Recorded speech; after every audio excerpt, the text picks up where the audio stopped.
Hi hello friends, എല്ലാ കൂട്ടുകാർക്കും നമ്മുടെ അടുത്ത ആഴ്ചത്തെ ഫുൾ എപ്പിസോഡിന്റെ പ്രൊമോ റിവ്യൂയിലേക്ക് തന്നെ സ്വാഗതം.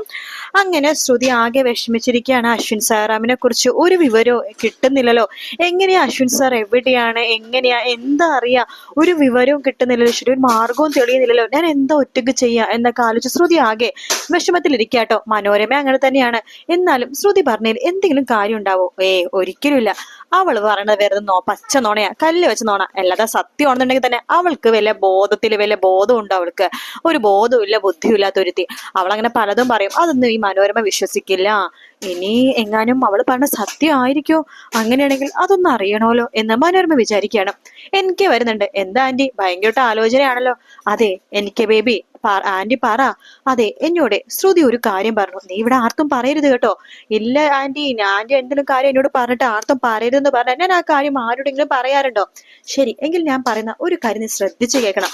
ഇവിടെ ആരും ഇല്ലല്ലോ അല്ലെ? കഴിഞ്ഞ ദിവസം നമ്മൾ സംസാരിച്ച കാര്യം അഞ്ജലി മോള് കേട്ടത് നിനക്ക് ഓർമ്മയുണ്ടല്ലോ? അത് ഓർമ്മയുണ്ട്. ഇപ്പൊ ഇവിടെ ആരും ഇല്ല ആന്റി. ആന്റി പറഞ്ഞോ, ഞാൻ ഈ കാര്യം ആരോടും പറയാൻ പോണില്ല. എന്നോട് ശ്രുതി പറയാ അശ്വിൻ സ്കോട്ട്ലാൻഡിൽ ഇല്ല എന്നുള്ള കാര്യം. അവിടെ ഇല്ലെന്നോ? നമ്മളൊക്കെ അശ്വിനോട് സംസാരിച്ചതല്ലേ?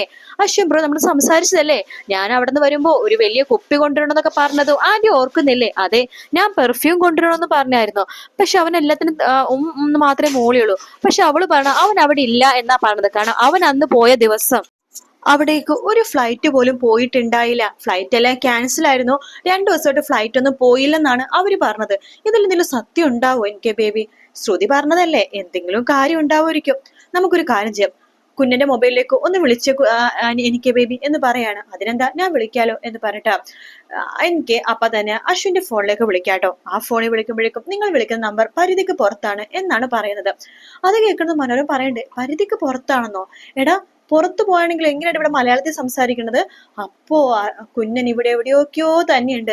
അപ്പൊ ആ ശ്രുതി പറഞ്ഞാലും എന്തൊക്കെയോ സത്യം ഉണ്ടെന്ന് വേണമല്ലോ വിചാരിക്കാനായിട്ട്. അതെ അതെ, എന്തൊക്കെയോ കാര്യമുണ്ട് ആന്റി, അല്ലെങ്കിൽ ശ്രുതി അങ്ങനെ പറയില്ല. ഇപ്പൊ മലയാളത്തിൽ സംസാരിക്കുന്നു. അശ്വിൻ റോമിംഗ് ആണെങ്കിൽ ആ രീതിയിലല്ലേ സിം മാറ്റേണ്ടത്, ആ രീതിയിലല്ലേ സംസാരിക്കുള്ളൂ.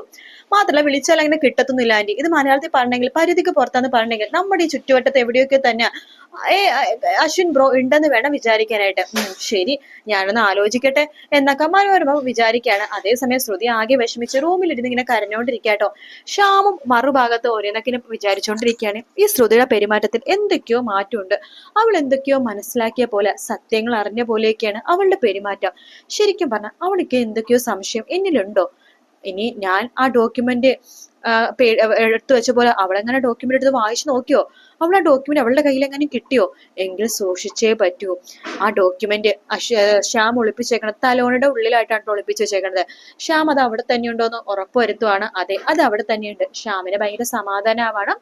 ആ തലേണ അവിടെ തന്നെ വെച്ചിട്ട് ശ്യാം സന്തോഷത്തോടു കൂടി തന്നെ ആ തലേണയുടെ മുകളിൽ പോയി കയറി ഇങ്ങനെ തല വെച്ച് കിടന്നുറങ്ങുക കേട്ടോ.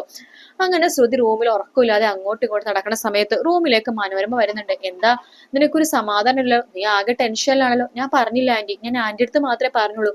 ആന്റിക്ക് മാത്രമേ എന്നെ സഹായിക്കാൻ പറ്റുള്ളൂ എന്ന് തോന്നി, അതുകൊണ്ടാണ് ഞാൻ ആന്റി അടുത്ത് സത്യങ്ങളൊക്കെ പറഞ്ഞത്. ശരി, നീ പറഞ്ഞതൊക്കെ ഞാൻ വിശ്വസിച്ചു. അതുകൊണ്ട് തന്നെ നിന്റെ കൂടെ ഈ കാര്യത്തിൽ ഞാൻ നിന്റെ കൂടെ തന്നെ ഉണ്ട് എന്ന് പറയാണ്. ശ്രുതിക്ക് ഭയങ്കര സന്തോഷമാവാണ്. ശ്രുതിയുടെ കണ്ണ് നിറയാണ്. ഞാൻ പറഞ്ഞ സത്യം തന്നെയാണ് എന്ന് മനോരമ പറയണ്ടേ. ഈ ഒരു കാര്യത്തിൽ ഞാൻ നിന്റെ കൂടെയുണ്ട്. കാരണം കുഞ്ഞിനെ കണ്ടുപിടിക്കണമെന്നുള്ളത് എന്റെ ആവശ്യം കൂടിയാണ്. നിന്റെ ഭർത്താവണ മുമ്പ് ഞങ്ങളുടെ വീട്ടിലെ കുഞ്ഞിനായിരുന്നല്ലോ അവൻ. അതുകൊണ്ട് നമുക്ക് ഒരുമിച്ച് അവനെ കണ്ടുപിടിക്കാം എന്ന് മനോരമ പറയണം. അങ്ങനെ ശ്രുതിക്ക് ഭയങ്കര സന്തോഷമാണ്. ശ്രുതിയുടെ കണ്ണൊക്കെ നിറഞ്ഞ സന്തോഷം കൊണ്ട് എന്ത് ചെയ്യണമെന്ന് അറിയില്ല കേട്ടോ. അങ്ങനെ ശ്രുതി വിചാരിക്കുകയാണ്, ഒരു കാര്യം ചെയ്യാം, ആ എയർപോർട്ടിൽ പോയിട്ടൊന്ന് അന്വേഷിക്കാം. അന്ന് അശ്വിന അവിടെ എയർപോർട്ടിൽ വരെ കണ്ടായിരുന്നു. അതിനുശേഷം എന്താണ് സംഭവിച്ചത്? അശ്വിൻ പുറത്തേക്കാണോ അകത്തേക്കാണോ എങ്ങോട്ടേക്കാ പോയെന്ന് അവിടെ CCTV ക്യാമറ ഉണ്ടല്ലോ. അഥവാ വണ്ടി പോയിട്ടുണ്ടെങ്കിൽ ആ വണ്ടി നമ്പറോ എന്തെങ്കിലുമൊക്കെ കിട്ടുമല്ലോ ക്യാമറയില്. അതുകൊണ്ട് ശ്രുതി നേരെ എയർപോർട്ടിലേക്ക് പോവാണ്.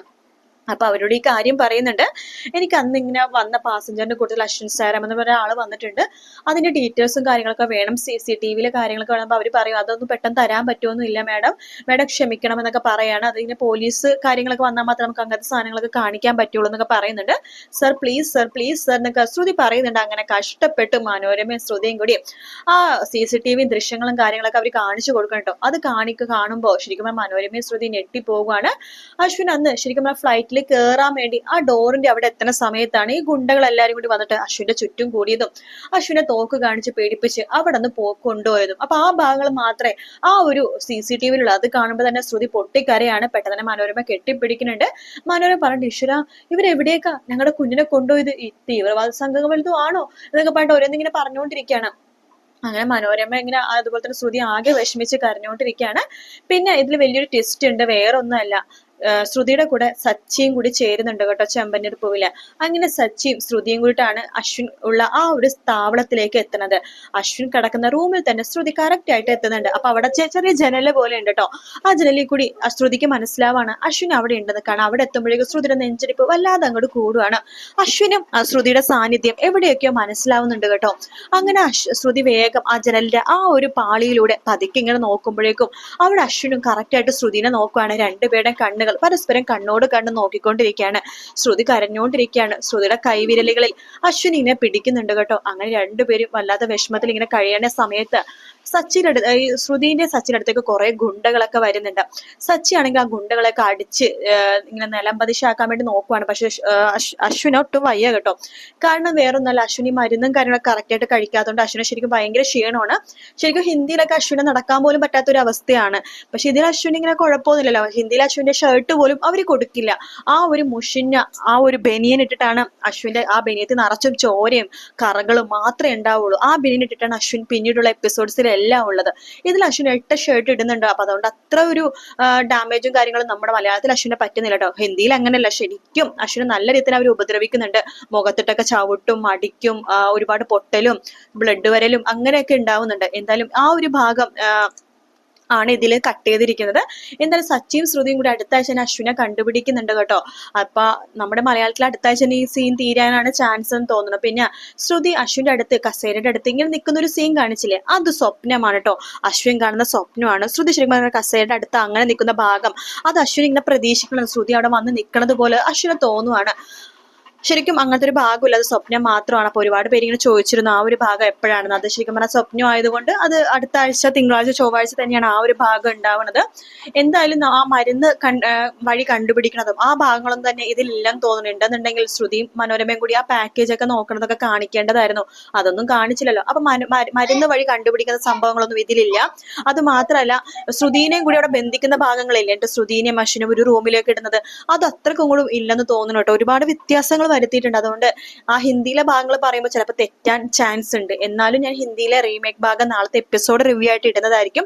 എല്ലാവരും ഒന്ന് കണ്ട് സപ്പോർട്ട് ചെയ്ത് ഒന്ന് സബ്സ്ക്രൈബ് ചെയ്യാൻ വേണ്ടി ശ്രമിക്കണേ. അപ്പൊ വീക്കെൻഡ് പ്രൊമോ, മൺഡേ പ്രൊമോ, അതുപോലെ തന്നെ ആഫ്റ്റർനൂൺ പ്രൊമോ എല്ലാം തന്നെ വന്നിട്ടുണ്ട്. ഇനി എക്സ്ട്രാ പ്രൊമോ ഒന്നും തന്നെ വരാനില്ല. അതുകൊണ്ട് അടുത്ത ആഴ്ച ഫുള്ളും ശ്രുതിയുടെ അശ്വിന്റെ ഭാഗങ്ങൾ തന്നെയായിരിക്കും കേട്ടോ. വീഡിയോ ഇഷ്ടപ്പെടുകയാണെങ്കിൽ ലൈക്ക് ചെയ്യുക, സബ്സ്ക്രൈബ് ചെയ്യുക, കമന്റ് ചെയ്യുക. മറ്റൊരു വീഡിയോ കാണാം. Take care, bye bye.